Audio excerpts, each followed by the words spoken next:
Yeah, Virginia is the first colony. This colony, when it's formed, is a mystery to most people. Most people have no idea what they're going to, but they hope that they're going to have the same success colonial powers like Spain and Portugal, even the Dutch had had. So the first colonists who go to Virginia, they have a more temporary idea about what they're going to do. They're going looking for resources.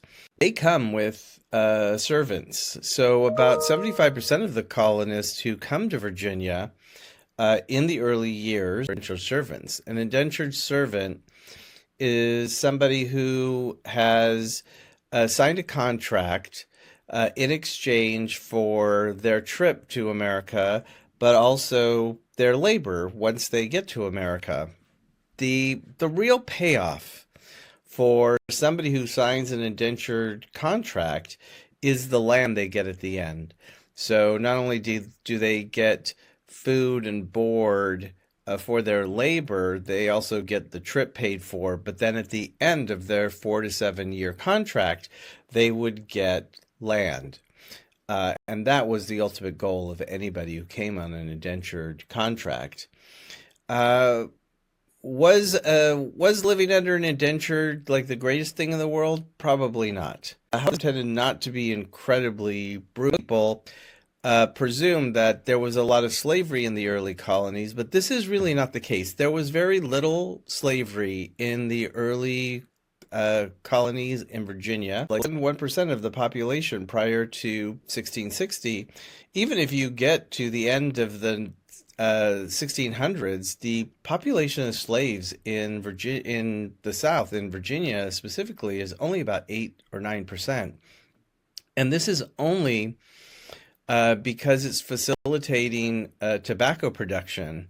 And that 8 or 9% in real numbers is about 350 slaves. There aren't a lot of people living in the colonies in the 1600s. And so, of course, we're not going to expect to see a lot of slaves at that time. We'll talk about how that changes in a second. The next colony to form is New England. This is mostly Massachusetts. This is where the Pilgrims go. Because they come as families, and because they are not going to find the best soil for farming or produce a cash crop, because mostly slavery or indentured servitude are used when a cash crop is there to make a profit for paying for service. And because that isn't the case in New England, there are very few indentured servants and even fewer slaves. Only about 1% of the population is enslaved in this time, even if you get to the 1700s. And that's mostly because families use familial servitude. They use their kids as slaves or servants. And the payoff for that kid is to get that land. And they will get the ultimate prize, which is to be an independent farmer, to work on their own.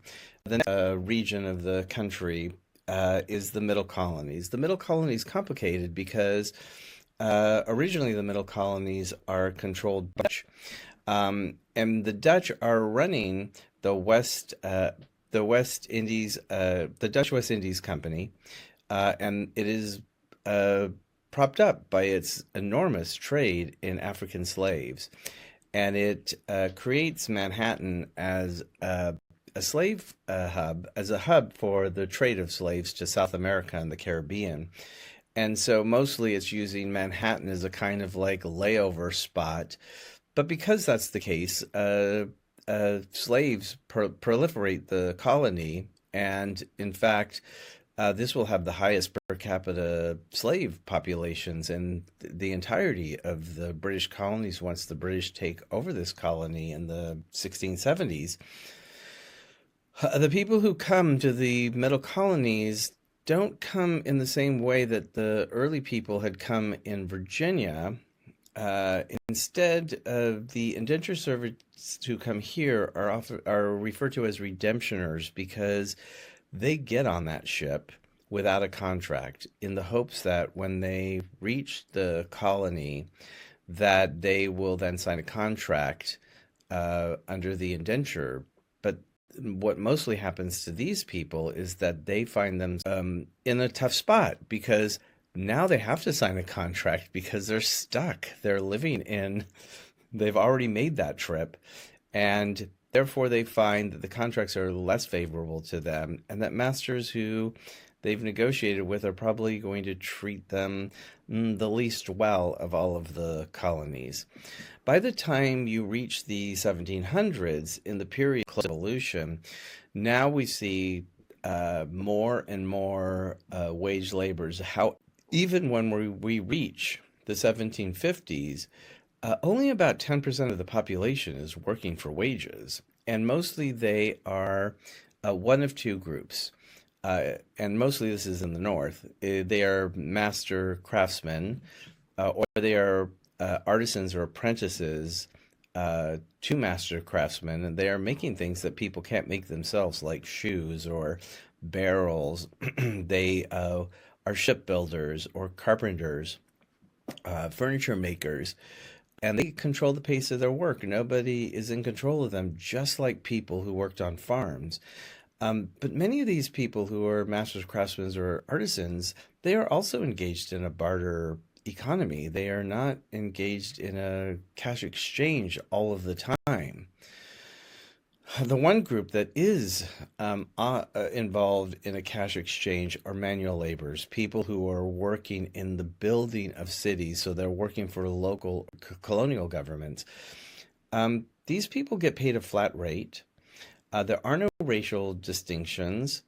The only racial distinction in these types of jobs are who could be the foreman or the supervisor. Only white people could be foremen and supervisors. There are also gender distinctions in work. Women would never do manual labor in this time period. Women could make cloth in their homes, spin yarn. They like goods and food. They could be maids.